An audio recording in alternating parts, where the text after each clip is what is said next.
Hello and welcome to the most depressing podcast you'll listen to today. It's the Weekly Recess with Mitchell Lee and Tommy Grant. And Jets and Dolphins. Um, I think we have the case to be made that these are the two most tortured fan bases in all of the NFL. I know Browns fans would definitely like to step up to the plate. Maybe Panthers fans as well, but the Jets have the longest playoff drought and the Dolphins have the longest playoff win drought. So I think that those two definitely meet the qualifications. And both of them took losses in games where it looked like they were going to win. Uh, Yeah.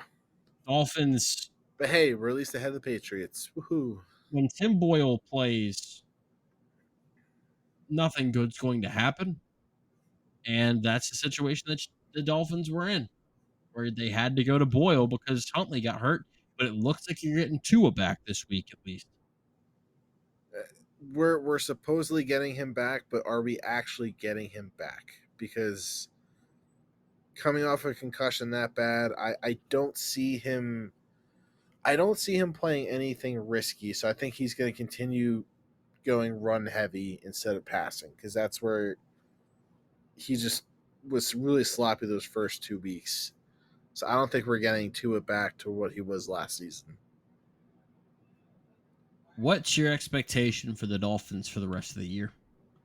That's going to be very heavily dependent on how the Bills game goes when they play, because the Bills just seem to love to punish Tua every time. And I can see Tua coming back, playing this game, going up against the Bills and just getting hurt again in a couple weeks. So I don't think he's going to be back. Even if he does stay healthy, I think the coaching staff is going to be very strict on him of you can't do what he's anything able to do, because he is the only. I mean, it's proven he is the only fucking quarterback option the Dolphins have that might give them a fighting chance of redeeming their season. So if he goes down again, their season's finished, if it's not already finished. Do you think there's any chance that Mike McDaniel gets fired? I can't see him being fired because, again, this is just my opinion, but they put too much faith into a single quarterback. They didn't have any viable backups, and again, that's been proven. Like, what string quarterback are we even on at this point? Because I feel like we've had 3 or 4 already injured, and we're just kind of You were swapping. on your fourth string quarterback yesterday. Yeah. So again, Sunday. none of them are of any worth. All of our faith was in Tua. All of our big, heavy assets, like Tyreek Hill, again, they had the best passing for reception yards in the entire season last year, and Tyreek's had 2 games the past 2 weeks. He hasn't gotten anything. So you have these great weapons, Tyreek Hill, Waddle, Mossert. They're not getting anything. They're just there. They're not being used. Whereas I think Tua, if he comes back healthy, he'll at least know how to use them because he's played with them for over a year. But I don't see that being Mike McDaniel's fault. He's working with a great offensive team with no leader or quarterback. So I don't know. I don't know whose fault it would be, if it's management or him, the owners, whoever's in charge of purchasing and actually getting players. But I wouldn't say to toss him yet. Get him a decent quarterback, see how he does, and then take it from there. All right. The Jets season probably came to a close on Sunday night, which is a shame because it looked like they had a chance to go up 3 possessions before halftime, and then Rodgers throws a pick. Steelers get it within 2. They have all the momentum, and it just felt like it's so crazy because it was a 9-point game, and it felt like the game ended with that interception. Like that was an omen of things to come. That was And it definitely was. the turning point of the game, because going into the half, The Dolphins, geez, Dolphins. The Jets at least had points on the board. They were putting up points. They I didn't put was up anything the third or fourth quarter. No, I was dancing in the second quarter because I was like, the offense looks good. Defense is holding Russell Wilson in check. We're getting Brees Hall involved in the passing game. He's making big things happen. We're scoring touchdowns in the red zone. Yep. I was so happy with what I was seeing, and then it just felt like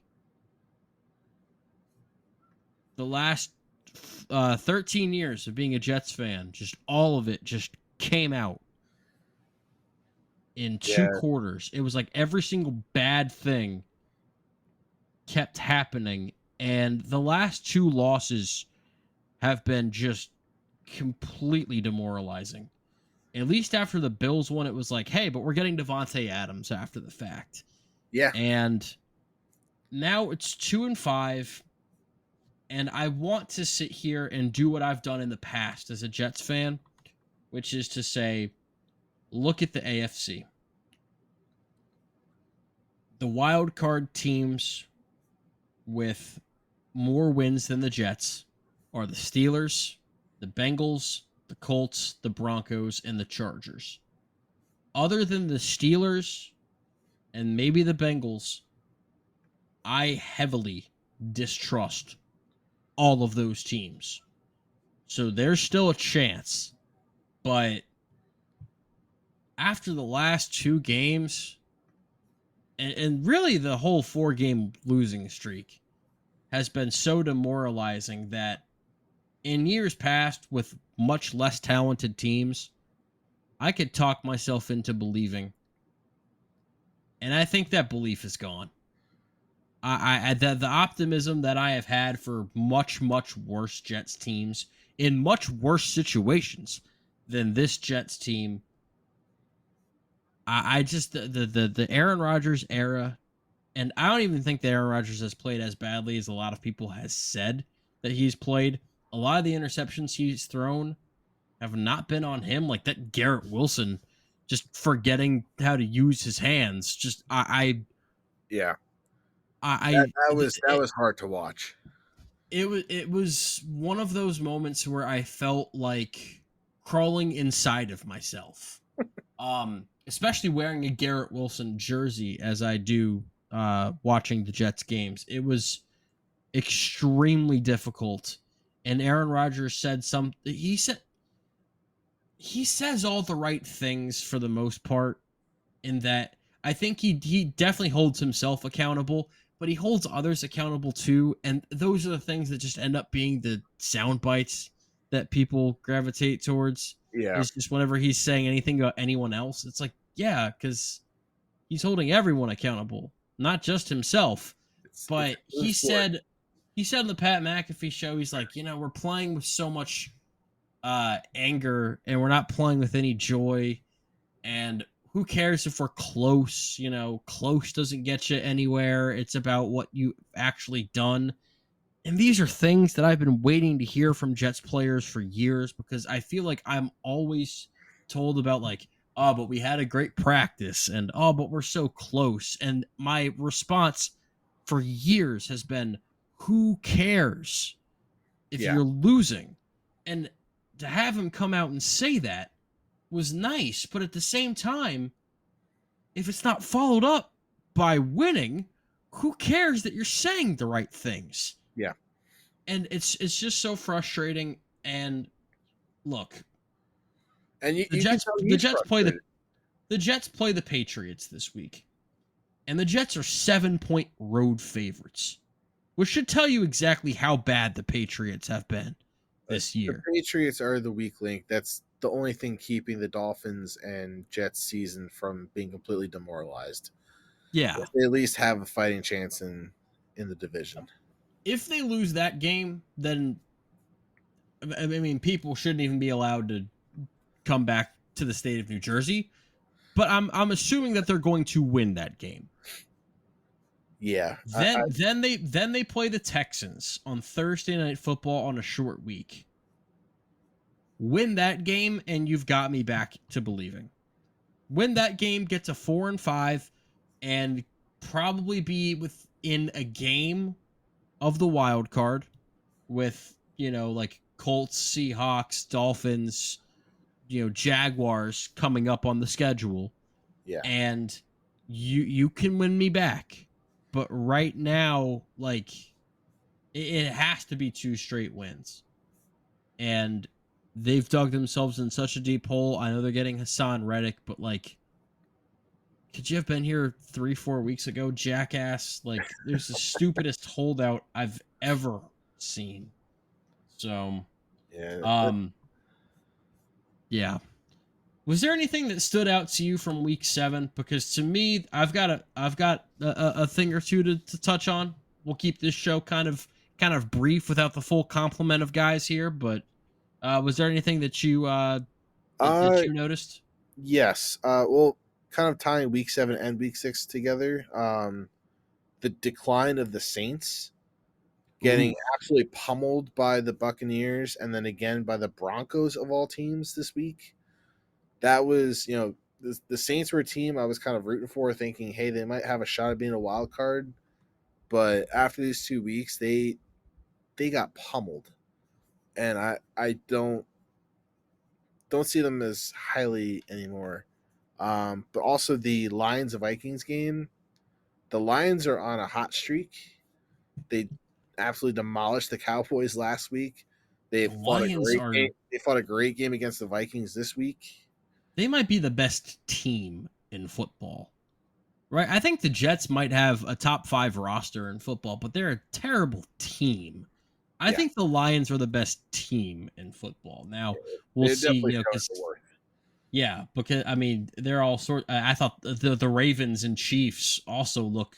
I mean, the Chiefs' defense is just a juggernaut right now. It doesn't Yeah, even matter what Mahomes does or anything in that regard, because the defense is what would take them to the Super Bowl if they make it back. But the yep. Ravens, Lamar could win his third MVP. I mean, he is playing out of his mind right now. And then that That, 1-2 that was a combo of him very and fun Derek. game to watch. The I combo enjoyed of that him a and lot. Derrick Henry is just phenomenal. I mean, Derrick Henry, there's a lot of Yeah, teams that look really stupid right now for not being willing to give uh, free agent running backs deals this year. Saquon Barkley looks great in Philadelphia. Derrick yep, Henry looks great in Baltimore. Joe Mixon looks really good in Houston. I mean, he ran for 115 yards, 2 touchdowns in the a game against the Packers that they almost won. And CJ Stroud only threw for 86 yards. yeah. So the Texans have been really good at running the ball. As far as week 8 goes, games that I'm looking forward to. I mean, Eagles Bengals, I think is going to be a fun game. Um, I think that it's going to be the Eagles running the hell out of the football, and the Bengals throwing the hell out of the football. Yeah, that's definitely one of the games I'm looking forward to watching for week 8. The Vikings Rams might be a fun game to watch. That might be a fun Thursday night game. I Yeah, kind of view this as the Rams' last stand. yeah, I think the Vikings are still coming out on top, but I think that's going to be a much closer game than we're expecting. Eagles Bengals is definitely going to be a fun one. Ravens Browns, we're just going to see the Ravens dominate even I more. I'm gonna be honest with you. I think the Browns get a little bit of juice from Deshaun Watson not being the quarterback anymore, because Watson, again, he ruptured his Achilles tendon. He's done, and that is a bad injury. That Yeah, is a like that could be a career ender. Like it could be. Yeah, maybe not in as much as like he never takes the field again, but when Victor Cruz ruptured his Achilles, he came back and he was just not at all the same guy, and his career ended very quickly after that. And Deshaun Watson was already a shell of his former self, so yeah, it's bad. But at least the Browns get to see some more competent quarterback play than they had been getting. Falcons Buccaneers in the NFC South could be a good game. I'm just concerned with Tampa Bay will be without Mike Evans for a few weeks, and they'll be without Chris Godwin for the rest of the season because he dislocated his ankle in a really bad injury on Monday night. So I think Atlanta wins that game. They finally got Bijan Robinson really running the ball well. Uh, you, I don't know if you call them your Bills, but Bills They Seahawks are now could my be. Bills. I'm excited to see the Seahawks game. Yeah, I think that's gonna be a close game. Bills Seahawks will be fun. I think the Seahawks have a much better case for the NFC West than people give them credit for because Geno Smith's playing some fantastic football. They have a good defensive front, and maybe even more so, the Niners are just unbelievably injured.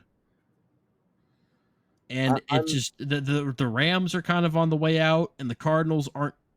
They're just not there yet. yeah. I'm interested to see how the Bills play this week against the Seahawks because they had a very slow start against the Titans this week. And I was a little concerned going into the half because it was 10-7. Bills put up nothing in the first quarter. They only got one score in the second, but then they just blew up and shut the Titans down in the second half. So I'm curious if they're going to play the same kind of, if that was a strategy or if that just they were in their heads or something. I'm not sure what was going on, but they definitely found their footing in the last quarter and just destroyed the Titans. Yeah, that was a strange game to me as well. Because yeah, that if they play like that against the Seahawks, they're going to lose. Yeah, They can't take that long to get right because the Seahawks can put up points, whereas the Titans they had a backup quarterback, and even when they have Will Levis in, it's not like they're really marching the ball down the field and putting up big points. Uh, Bears Commanders. I just hope that could be Jaden an interesting Daniels, one. but Jaden Daniels is hurt, and we don't know if he's going to be able to play. It's a great game if Jaden Daniels can go, but if he can't, it's like, ah, man, really wish we could have seen Caleb against Jaden Daniels, and sure, we'll see it for years to come. But I really did want to see it. I think the Bears win this game regardless because I just trust that Chicago defense.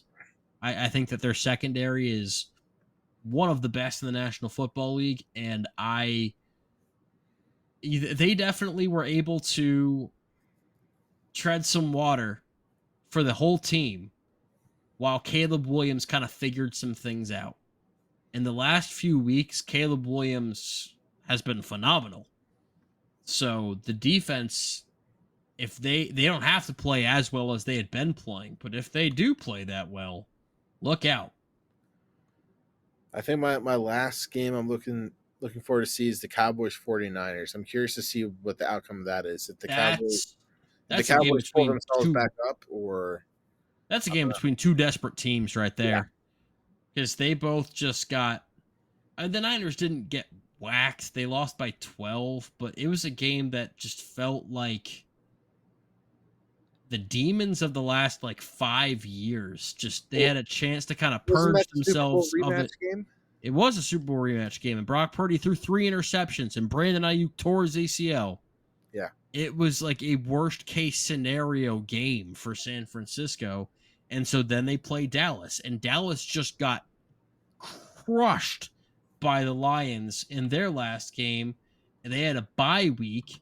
Let's see. Yeah, that was a 47-9 home loss against the Detroit Lions that they're coming off of. They have a bye week, and they go on the road to the Niners, who have absolutely had their number the last few years. Dak doesn't play well against them. The whole team doesn't play well against them. And Brock Purdy is just nails against the Dallas Cowboys the last few years. So this is really a game between two desperate teams, and it feels like the loser of this game. The NFC is more stacked than the AFC. You can make a legitimate case that the Jets still have a chance just because the AFC is, I mean, logistically speaking, they do have a chance. As a fan, I'm not buying into a damn thing because I've done this before Yeah. so many times. But the loser of this game is in serious trouble. The winner's not out of the clear by any means, but they'll be in better shape. The loser of this game in an NFC that's loaded, the NFC North is full of nothing but juggernauts. You've got Atlanta and Tampa Bay. if the Rams beat the Vikings, suddenly that's a team you've got to worry about. And then you have the Eagles slash Commanders. So this is not, and I mean, I certainly trust those teams more than I trust teams like Denver or the Chargers or Anthony Richardson and the Colts. So I trust Darnold more, which is crazy to think. I trust the Caleb and the Bears defense. I trust Baker in Tampa. I trust Geno in Seattle.